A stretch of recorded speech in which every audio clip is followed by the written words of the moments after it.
सोमवार को विजय दिवस पर देहरादून के शहीद स्मारक गांधी पार्क में श्रद्धांजलि समारोह का आयोजन हुआ, जिसमें मुख्यमंत्री पुष्कर सिंह धामी ने शिरकत कर शहीदों को श्रद्धांजलि अर्पित की। इस मौके पर उनके साथ सैनिक कल्याण मंत्री गणेश जोशी और कैबिनेट मंत्री प्रेमचंद अग्रवाल भी मौजूद रहे।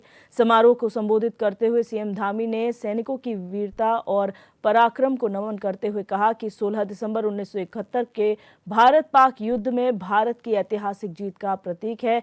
इस दिन पाकिस्तान ने भारतीय सेना के समक्ष आत्मसमर्पण किया था। ये दिन भारतीय सेना के अद्वितीय साहस, वीरता और संघर्ष को समर्पित है, जिन्होंने इस युद्ध में अभूतपूर्व रणनीतियों और वीरता का परिचय दिया।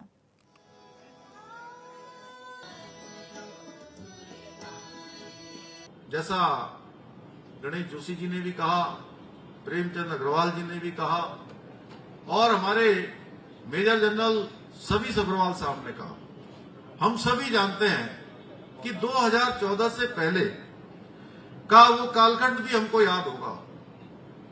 हम सब स्मरण करेंगे, 10 साल पहले जाएंगे तो हमको हर प्रकार से दिखाई देगा कि सेना के शौर्य को भी राजनीतिक चश्मे से आंकने का प्रयास किया जाता था और सेना के सामने जब दुश्मन हमला करते थे, उनको उस हमले का जवाब देने के लिए, दुश्मनों से लड़ने के लिए भी आदेश देना पड़ता था और सेना के जवानों के साथ वहां पर दूसरी तरफ से गोलियां आती रहती थी, हमले होते रहते थे। लेकिन भाइयों बहनों, प्रधानमंत्री मोदी जी के बनने के बाद जो सबसे बड़ा परिवर्तन हुआ 2014 के बाद, उन्होंने कहा कि जब देश की सेनाएं युद्ध करती हैं तो उस समय कोई आदेश की आवश्यकता नहीं है। उस समय उनकी जो बंदूकें होती हैं, उनकी तोपें होती हैं, वो अपना काम करें, उसमें किसी आदेश की कोई आवश्यकता नहीं है। इसीलिए हमारी सेना का मनोबल बढ़ा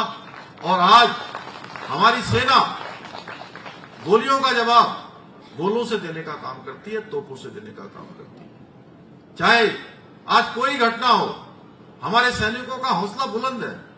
चाहे वो तवांग की घटना हो, चाहे वो गलवान की घटना हो, चाहे कोई भी देश की सीमा हो, हर सीमा पर आज हमारी रक्षा करने वाला सैनिक एक बड़े मनोबल के साथ काम कर रहा है, क्योंकि उनको पता है देश का नेतृत्व, देश के प्रधानमंत्री और पूरा देश उनके साथ है। सेना तब भी बहुत मजबूत थी। हमारी सेना दुनिया की सबसे शक्तिशाली सेनाओं में से हमेशा रही है, सबसे पराक्रमी सेनाओं में से रही है। लेकिन कुछ कारणों से, नेतृत्वों के कारण से, लगातार सेना को जो उनके सामान दिए जाने चाहिए थे, उनकी सुविधाएं दी जानी चाहिए थी, उन सबको उस प्रकार से आंका नहीं गया, उस प्रकार से उनके साथ न्याय नहीं हुआ। इस प्रकार से लगातार सेना के मनोबल को गिराने का काम पहले की सरकारें करती थी। भाइयों बहनों, ये मोदी जी की ही सरकार है कि 2014 में आने के बाद सबसे पहले वन रैंक और वन पेंशन लागू करने का काम प्रधानमंत्री मोदी जी की सरकार ने किया है। आज प्रधानमंत्री मोदी जी के नेतृत्व में भारतीय सेना के सर्वोच्च पराक्रम को और उसके बलिदान को सम्मान देने का काम मोदी जी के नेतृत्व में हो रहा है। भाइयों बहनों, आदरणीय मोदी जी के मार्गदर्शन में सैनिकों और उनके परिवारों के लिए हम भी लगातार समर्पित भाव से काम कर रहे हैं और हम प्रतिबद्ध हैं। हमारी सरकार ने जहां एक और सैनिकों और उनके आश्रितों को मिलने वाली अनुदान राशि को बढ़ाने का काम किया, वहीं सैनिकों के आश्रितों को राज्य सरकार के अधीन आने वाली नौकरियों में भी वरीयता के आधार पर नौकरी देने का निर्णय किया है। जो भी आवेदन आ रहे हैं, जो भी कठिनाइयां हैं, हमने जिलाधिकारियों को भी अपने अपने स्तर से इस पर काम करने के लिए पहले ही उनको निर्देश दे दिए गए हैं। साथ ही हमने वीरता पदक से सम्मानित सैनिकों को मिलने वाली एक मुश्त अनुदान राशि में भी बढ़ोतरी की है, ताकि हमारे वीरों के साहस और उनके बलिदान को यथाउचित सम्मान किया जा सके। इसके साथ ही हमने यह भी निर्णय लिया कि अनुदान राशि को लेकर परिवारों में अक्सर बहुत प्रकार की समस्याएं आ जाती थी, उनके बीच में अब कोई समस्या ना आए, इसको लेकर कोई मतभेद न हो, इसके लिए हमने शहीदों के माता पिता और पत्नी दोनों को समान रूप से अनुदान राशि में अधिकार देने का भी काम किया है।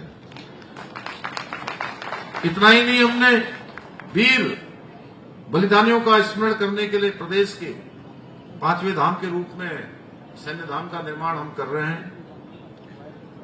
भाइयों बहनों, अभी देश की सीमाओं पर शहीद होने वाले हमारे जो सैनिक थे, उनके परिजनों को, उनके परिवार को जो धनराशि 10 लाख दी जाती थी, उसको हमने बढ़ाने का निर्णय लिया। और जब हमने बढ़ाने का निर्णय हम कर रहे थे, उस समय बहुत प्रकार की चीजें आ रही थी, लेकिन मैं अपने मंत्रिमंडल के भी सभी साथियों का, जो सब मेरे से वरिष्ठ हैं, अधिकांश वित्त मंत्री जी यहाँ पर बैठे हैं, सैनिक कल्याण मंत्री जी हैं, जब मैंने आप सब लोगों से चर्चा करी कि कितनी राशि बढ़ाई जानी चाहिए, तो सबका यही था कि अधिकतम राशि बढ़ाई जानी चाहिए। और मैंने कहा कि कुछ लोग कह रहे हैं कि 10 लाख है तो आप 25 लाख कर दीजिए, 30 लाख कर दीजिए। मैंने कहा, मैंने सोचा है कि ये राशि 50 लाख रुपए होनी चाहिए।